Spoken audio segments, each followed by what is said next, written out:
Group 2 పరీక్షలు వాయిదా వేయాలని హైదరాబాద్లో అశోక్ నగర్ చౌరస్తా వద్ద నిరుద్యోగులు చేపట్టిన నిరసన ఉద్రిక్తంగా మారింది. చిక్కడపల్లి నుంచి అశోక్ నగర్ వరకు ర్యాలీ నిర్వహించారు. అశోక్ నగర్ చౌరస్తా వద్ద పెద్ద సంఖ్యలో నిరుద్యోగులు బైఠాయించి ఆందోళన చేశారు. రాస్తారోకోలో పాల్గొన్న ఓ యువతి సొమ్మసిల్లి పడిపోయింది. ప్రభుత్వం వెంటనే దిగొచ్చి గ్రూప్ 2, గ్రూప్ 3 పరీక్షలతో పాటు డిఎస్సి పరీక్షలు వాయిదా వేయాలని డిమాండ్ చేశారు. రాస్తారోకో నేపథ్యంలో ఈ మార్గంలో పెద్ద ఎత్తున ట్రాఫిక్ జామ్ అయింది. పోలీసులు భారీ ఎత్తున అక్కడ మోహరించారు.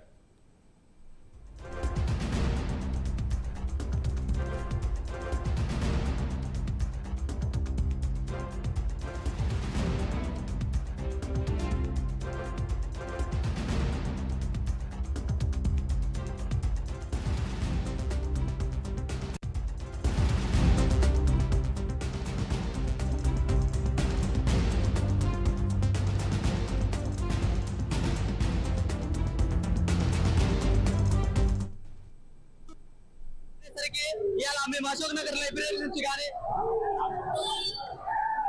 అన్ని లైబ్రరీ అన్ని స్టడియాల నుంచి భారీ ఎత్తున రోజు ఇదే పరిస్థితి ఉంటుంది. ఎందుకంటే మీరు ఒక నిరుద్యోగం పెట్టుకున్నారు, గత ప్రభుత్వం కూడా పెట్టుకొని కుప్పకూలిపోయింది. మీకు కూడా రీకాల్ చేయాల్సి వస్తుంది. దయచేసి మీరు గ్రూప్ 2, గ్రూప్ 3 పోస్టులు పెంచి డిసెంబర్ లో కండక్ట్ చేసింది. సేమ్ సిలబస్ ఉండడానికి మీరు ఎందుకు ఇంత నా పట్ల వివక్షత చూపుతున్నారు? ముదిరిపోయిన గంటకాలు మీరే అంటారు.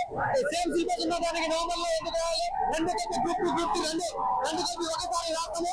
మాకు రాజ్యసత్తా ఉంది. మీరు ప్రతి దానికి ఎవరో రాజకీయ నాయకులు ఇక్కడ ఎవరో రాజకీయ నాయకులు లేరు.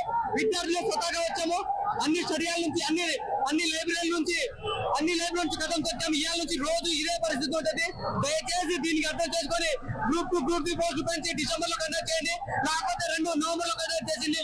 మీరు కావాలని రాజకీయ నాయకులు చేస్తున్నారు, కోచింగ్ కేంద్రం మాఫియా చేస్తుంది అని మీరు పదే మమ్మల్ని అవహేళన చేస్తే రోజు దీనికన్నా ఘోరమైన పరిస్థితి వస్తుందని నేను ఈ మీడియా ముఖంగా చెప్తున్నాను. దయచేసి మమ్మల్ని పక్వాంచనేయకండి. నిరుద్యోగులని ఆయుధంతో మీరు గద్దెక్కారు. దయచేసి గ్రూప్ 2 పోస్టులు పెంచి